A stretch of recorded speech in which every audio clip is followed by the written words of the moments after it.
All right, it is time to get into free agency. Oh, I'm so excited. We just talked a lot about guys who are getting Hmm. released and all this other stuff. So now we're going to talk about free agency. And we're going to start with trends. Yes. Chris Grier, Mike McDaniel, they've been together for 3 years now. Jesus. They Time have flies. signed probably close to 100 guys. I don't know the exact number. I'm not sitting here counting.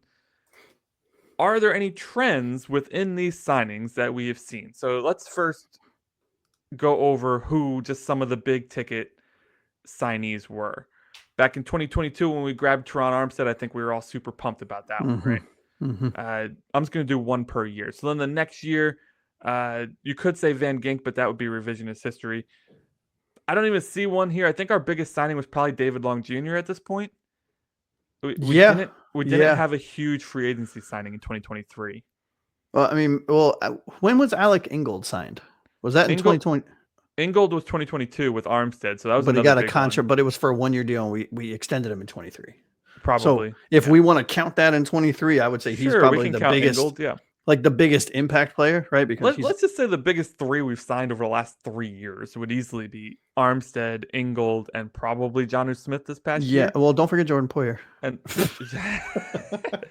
listen, all that to say though, they Hmm. have started to kind of get on a roll here because last year we Yeah. saw quite a few, right? We saw Johnu Smith, we saw Jordan Brooks, we saw Aaron Brewer, three Hmm. huge signings. Anthony Walker Jr. was another big signing, right? So that's four in 1 year. And if I look back at the 2 years prior, I couldn't find you four guys that I was excited about signing. Yeah, same, right? And then you look at what they did in the middle of the season with Terrell Dotson, who word on the street is we're in the middle of talking to about resigning. I mean, Perfect. they really made some solid choices kind of last year, Yep. outside of a handful of players like Jordan Poyer or Shaquille Barrett, who retired, then unretired, then retired, and wanted to go play somewhere. I don't know, whatever. But you look at you know not focusing on the players, right? So in 2023, it was all about strategic signings. It was all about depth enhancement. It was about kind of building and shaping the roster.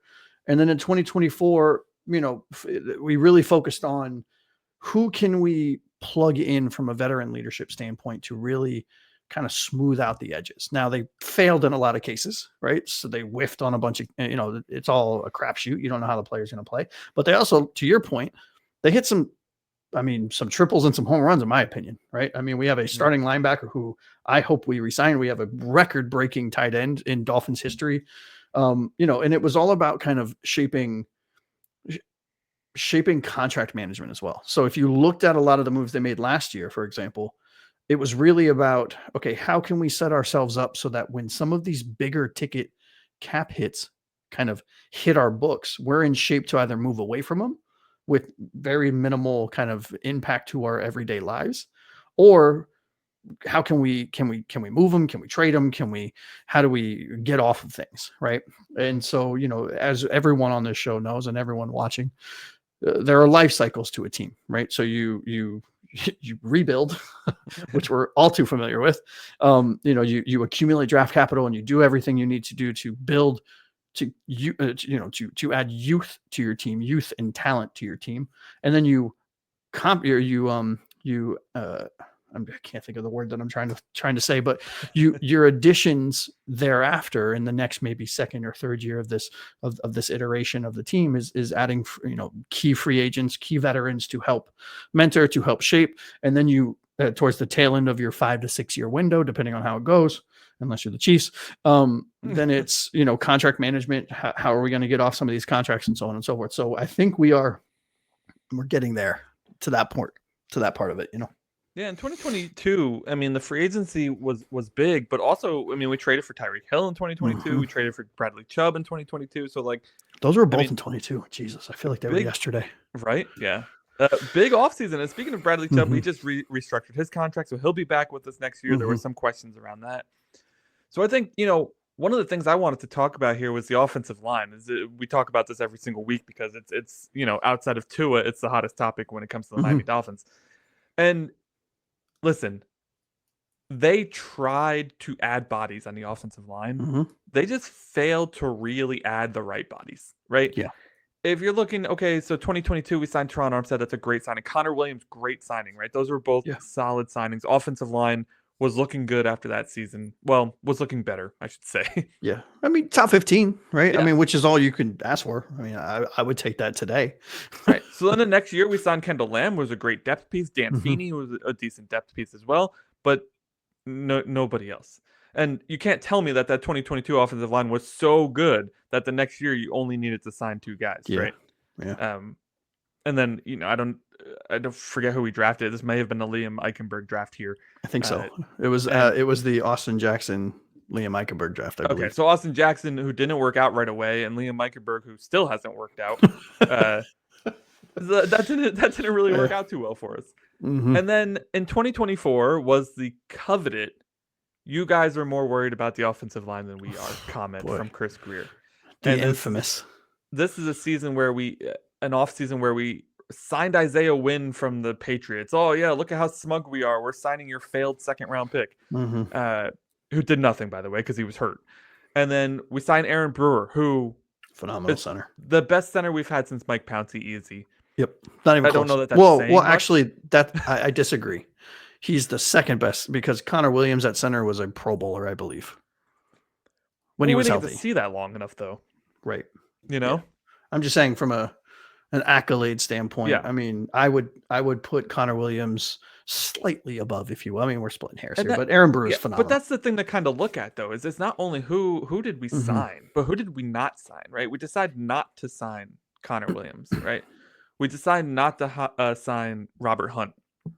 We let him get paid up in Carolina. And, and then we decided not to sign Christian Wilkins. So, like, all of our depth on the lines is just poof. Evaporated. Yeah. Right? And then we try to fill it with other names who are just nobodies, right? I mean, so we re-signed Robert Jones to all of our hatred at that point. And that was the moves for 2024. 3 guys. Yeah. I think what and we drafted Patrick Paul to be fair. Well, yeah, to be fair. And who was the guy? Is it Kendall Lamb? Kendall Lamb signed a year prior, yeah. A year prior. So I mean he was okay too. But like, I think this was the height of this regime all up in their feels about how good they are. Right. Right. This was the year and the year after we broke like records on the offense and put up crazy stats and did all these crazy things. And that's where the infamous comment came from, was that offseason after we signed after Tyreek Hill's first year. And I think they just were kind of in their own feels and were truly feeling like they couldn't make a wrong decision. Right. So I mean, in their mind, their ideology that if the quarterback got rid of the ball fast enough, you didn't need a good offensive line worked until it didn't. Which was last year. Yeah. Right. Until Tua got injured because there's no other other quarterback. Tua was in. Right? Yeah. The Jaguars game was atrocious. Yeah, it was bad. It was really bad. And I think the good news here is that it sounds like they're going to every offseason. We said this on the show, right? We said this at the beginning of our time together, right? When we were analyzing last offseason. Oh, yeah. We said that this team overcorrects every single year. This team finds an area or two, linebacker, wide receiver, defensive tackle, that kind of stuff.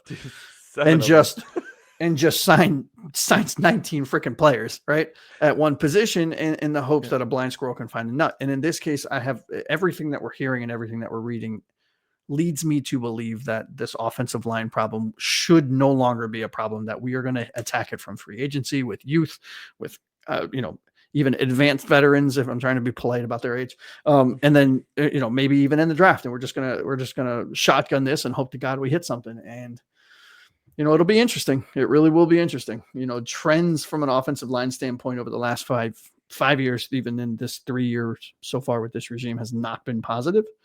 I think if they can hammer this one out, I think we're in really good position. Yeah, and I think that's what we want to look at, though, right? Like, so if we're trying to guesstimate what's Miami going to do in free agency, we have to look at what position needs to be overcorrected. I think, to me, the safety room stands out, right? Well, I mean, overcorrection would entail that you have something there. But that's what they did last year, right? So we lose Christian Wilkins, and they signed, I was wrong, it's 8. They signed 8 defensive tackles. Yeah. If it wasn't for Calais Campbell, like semi coming out of retirement to be like, yeah, I'll play with you guys, we would have been screwed. Yeah. I mean, Zach Sealer's and maybe Deshaun Hand were I mean, Sealer isn't all. I mean, I love Sealer. Yeah. I think he's a warrior, but outside of him, But look at maybe, these names, right? So like Tierre Tart, Isaiah Mack, Davion Nixon, Deshaun Hand, Jonathan Harris, Neville Gallimore, Benito Jones. yeah, of that entire list, Deshaun Hand was the best one, Right, easy. right? Yeah. Outside of Campbell Outside of Campbell. and Sealer. But Sealer was already on a team. But like, yeah, Right. so we had one defensive tackle, literally on the roster. I think last year we only had Sealer. That's And insane. so they signed 8 defensive tackles. So like, could we see that in the safety room this year? We will see the safety version of that, right? Sure. Which is probably, signed 3 players in free agency, draft 1, maybe 2, probably draft 1, and then pick 1 or 2 up as undrafted free agents, have 5 going into camp and let the best 3 win. That's kind of how I see that happening. Okay. Which that's a lot of safeties, right, for a roster, right? Only 3 of them will make it if history tells us exactly. anything. Yeah. I think safety, I think offensive line, right? Those are the 2 areas that I can see this regime now looking at and saying, oh, you know what? We screwed the pooch. We have 0 players in one room and we have horrible players and oft injured players in the other. We need to fix this, right? So I could see something like, us signing 8 offensive linemen instead of defensive tackles this year, right? Yeah.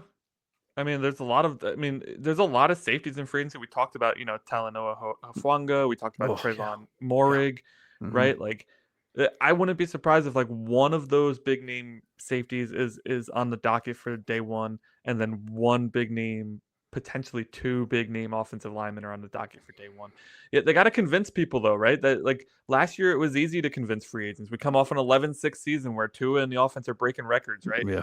And it's easy to convince people to come play for you when that's the case. But like this year, we saw turmoil, right? Yeah. Tua goes down again. The team collapses. The coaches are disheveled on the sideline more often than not. Tyreek Hill at the end of the season is quits at halftime and throws a hissy fit after the game against a division rival, no less. Like, these are things that are in the public eye that free agents are looking at, right? And they're like, well, I don't want to go play with that diva, right? Like, why would I want to do that? He's obviously not about winning. He's about himself and him getting his numbers. Or the coaches don't even know what they're doing. They couldn't keep it together on the sideline. Like, he doesn't even look like he's just staring into space. He has no idea what he's doing, right? So, like, it's a different animal this year. Yeah, and I will say that there is a silver. I'm a silver linings kind of guy. I think everyone on the show knows that, right? I mean, I'll find some silver lining in a shitstorm.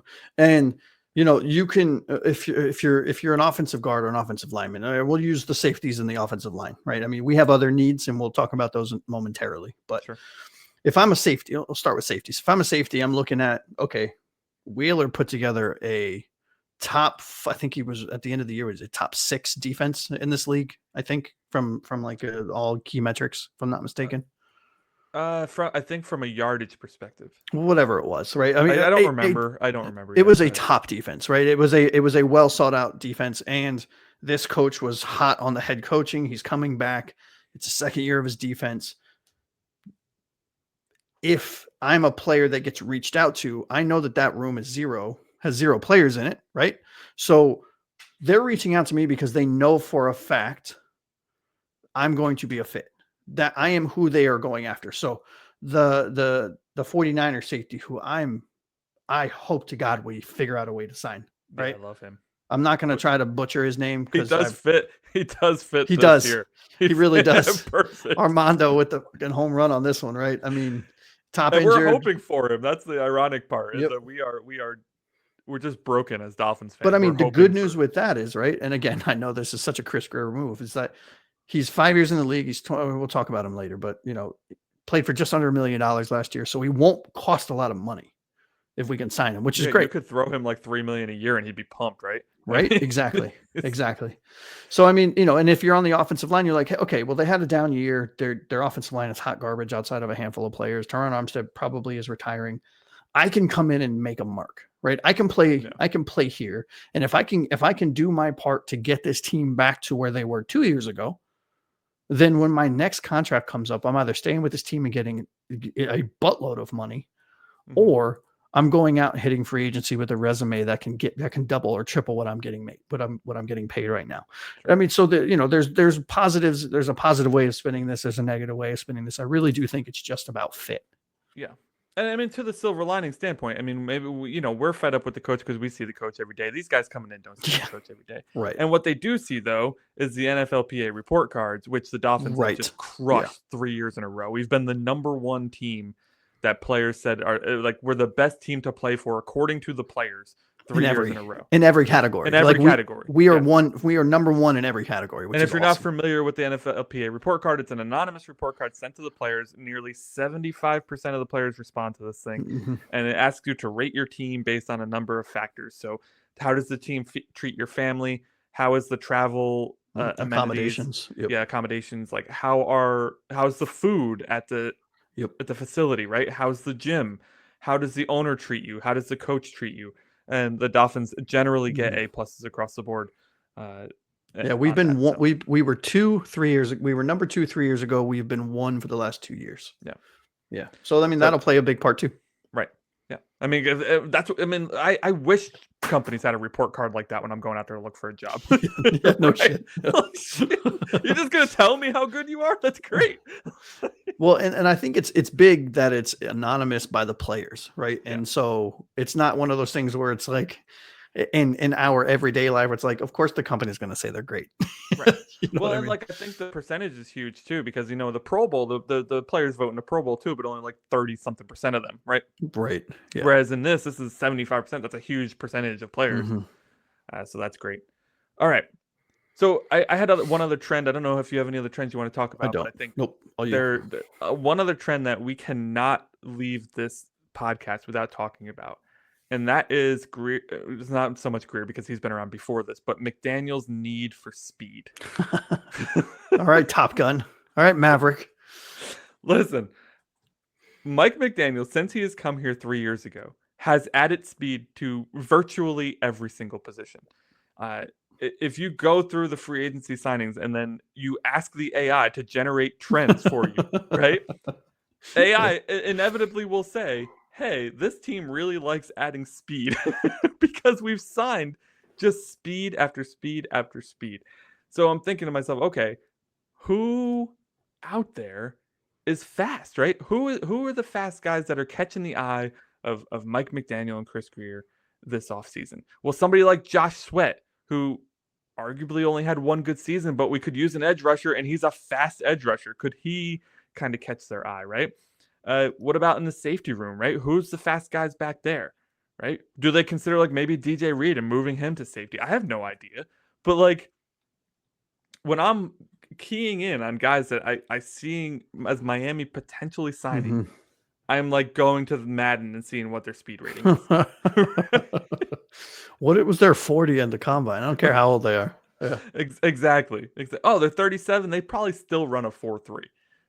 Yeah, exactly. Yeah, and I think you hit the nail on the head, right? And I think that is a trend that I'm hoping we buck in this offseason, right? I get you can't teach speed, you can't teach height, you can't teach, hand size and all arm length and all that stuff that are key indicators at key successful indicators at a lot of positions. But how about we target talent instead of speed? I mean, here's a wild idea, right? Listen, no, we're gonna go out. We're gonna sign Justin Fields. Okay, he's gonna have his own package. And he's just gonna run all over the place. Yeah, I mean, it's one of those things where I get it. Speed is fun, right? But how many times during the season did Keith and Taylor after he joined the show say, this team is like a Ferrari in a snowstorm. I'm using my term just because it's on the top of my head. I get it. Speed is fun. Speed is great. Speed is awesome, right? It's a mismatch, kind of indicator. But at a certain point, I'd rather you be 0.2 seconds slower on your 40, but have it up here because that will make up for that difference and you'll be a better player for it. You know what I mean? Yeah, and to Armando's point and your point, Josh, speed doesn't work late in the year, and it's true. Exactly true. Yep. Even in our listen, we've had 3 seasons with Mike, and last year was a disaster. his first season was decent. His second year, I would say, was his best year, right? I think not many people would argue that. And even then, with 3 or 4 opportunities to win the division, we couldn't get it done. Yeah. The team just And I know this isn't faltered. always the case, but I think it is a fair blanket statement to say on a show like this. What do you equate speed to from a body type, Small guys, yeah. right? And what do you equate to needing to from a longevity standpoint to sustain your body throughout the season? You need mass. You need to be a bigger guy, Yep. right?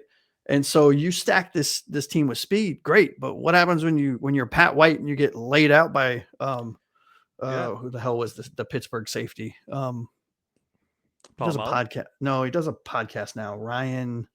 Oh, Clark. Yeah. Where, you're Pat White and you get your spleen kicked out of the back of your body because you're 4'2", 104 pounds soaking wet, And to Armando's point, December weather cancels out that speed. You need, fundamentals and guys who can play the game without relying on their speed.